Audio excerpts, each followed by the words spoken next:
that he cares. How do you know why? He bore my sins in his body on the tree. I know he cares. He died for me. He died for you. That's how I know he cares. All we need do in the storm is call on him. In the text, in the midst of the raging storm, the disciples called on the master, and he arose from his sleep and said to the wind, "Peace, be still."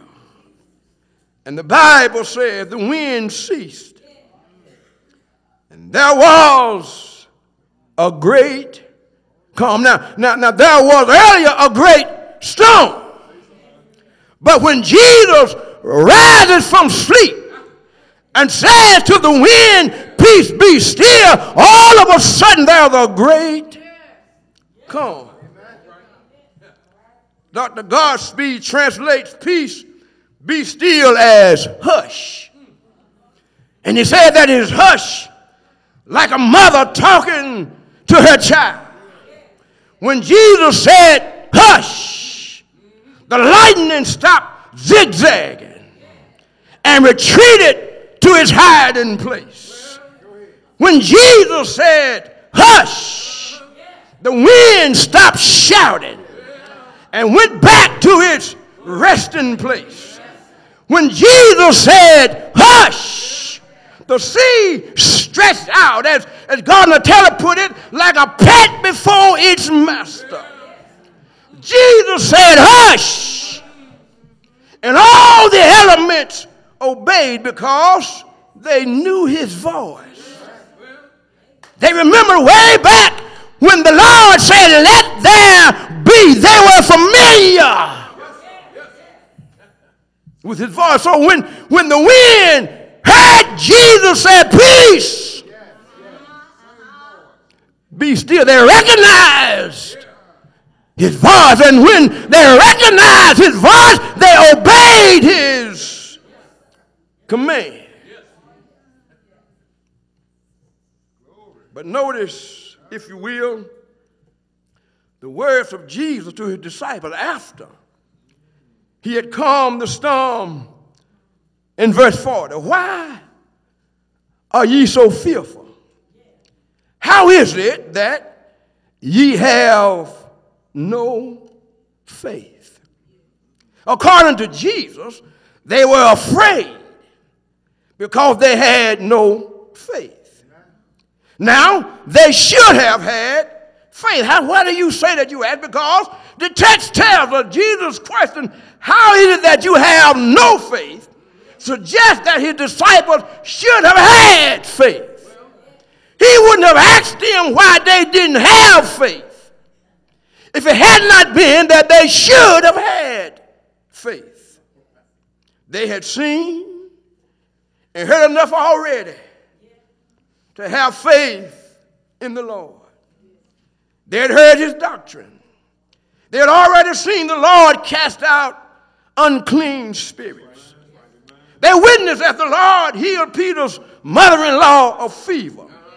The disciples had watched as Jesus healed many that were sick of divers diseases and cast out many devils. They had seen him heal a man of palsy. All these things were said and done in the presence of our lost disciples to boost their faith in him. But at a time when they should have been exercising faith, they were possessed with fear. Aren't we just like that sometimes? In spite of all that God has already done for us, in spite of all the ways he has already made for us, in spite of all the storms, he has already brought us safely through. In spite of his word that we have heard over and over again, sometimes in the midst of a new and raging storm, it seems that our faith goes on vacation. and fear grips our very soul. Too often, when the church of the Lord Jesus should be walking by faith, we are gripped with fear and talk about what we can't do. I contend today that if by grace and through faith we have been saved, we ought to have some faith. My testimony, my personal testimony is that if God could save me, and he did, then surely nothing is too hard for God. If the Lord could calm the storm which was raised in my sin-sick soul, and he did, surely he can calm any storm I might have in my life. And I want to testify today that I've had some storms in my life. Even since the Lord saved me, I've had storms of sickness, storms of grief and sorrow, storms of trouble in the church, storms of misunderstanding and confusion. But in the midst of every storm, I've experienced the peace of God. If when the storms come, the church, you and I, will just put our trust in the Lord, we'll be able to testify even in the storm that all is well. There's something about the peace that Jesus gives, even while the storm is raging, that enables us to testify that in spite of the storm, all is well. If we continue to walk by faith, fear will vanish, and God will give us his sweet peace. The psalmist said, Psalm 56:3, what time I am afraid, I will trust in thee. In that same psalm in verse 11, he says, in God have I put my trust. I will not be afraid of what man can do to me. And might I add that when I put my trust, or since I put my trust in the Lord, I am not afraid of life's storms. For I've already told that in the midst of my storms, I know what it is to have the peace of God. And that's the message for the people of God for this hour. The Lord told me to tell you this morning that if there's a storm raging in your life, he said, trust me and fear not. The Lord said, put your faith in me and fear not. The Bible says in 2 Timothy 1:7, for God has not given us the spirit of fear, but of power and of love and of sound mind. David said, yea, though I walk through the valley of the shadow of death, I will fear no evil, for thou art with me.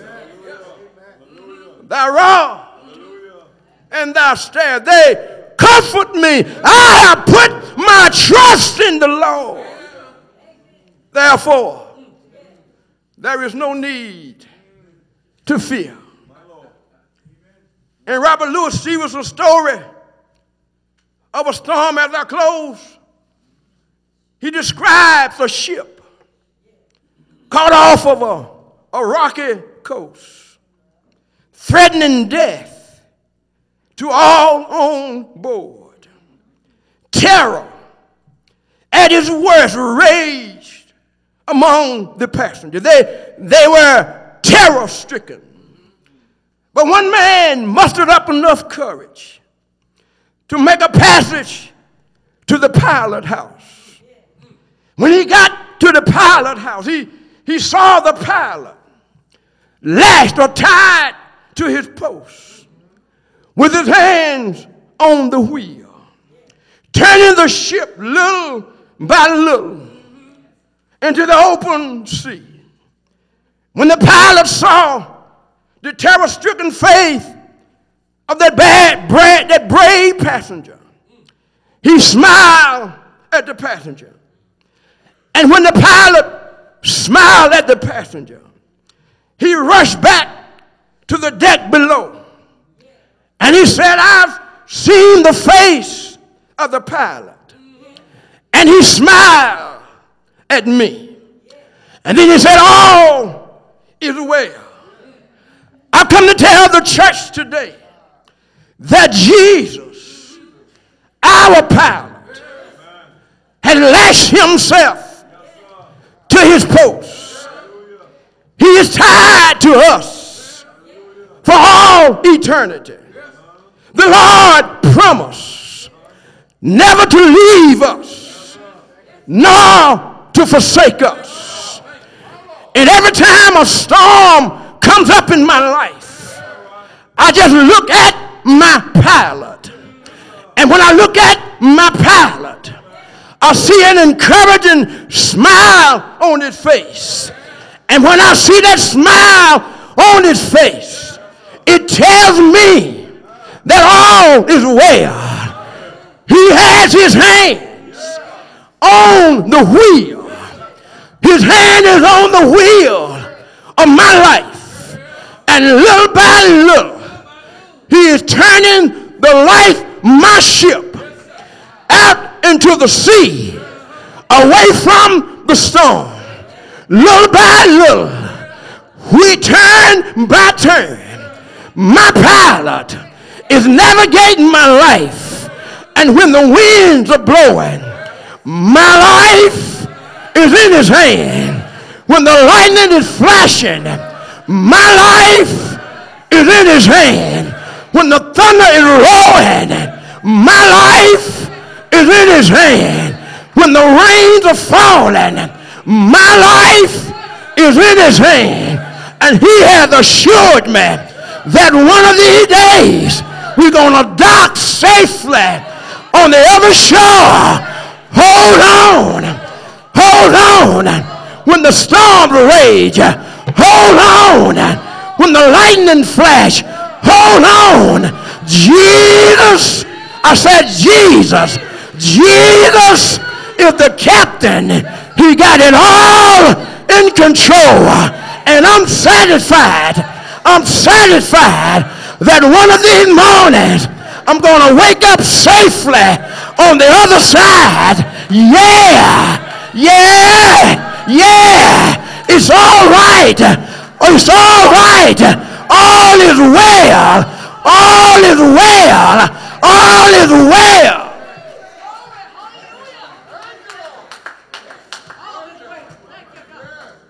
All is well. Because Jesus is on board. And in the storm, he had lashed himself to the ship, and he got the wheel in his hand. Little by little, he's turning us into the sea, and one day we're going to land safely on the other side. Don't fret the storms. They'll come. You can't avoid them. They will come. But in the storm, call Jesus.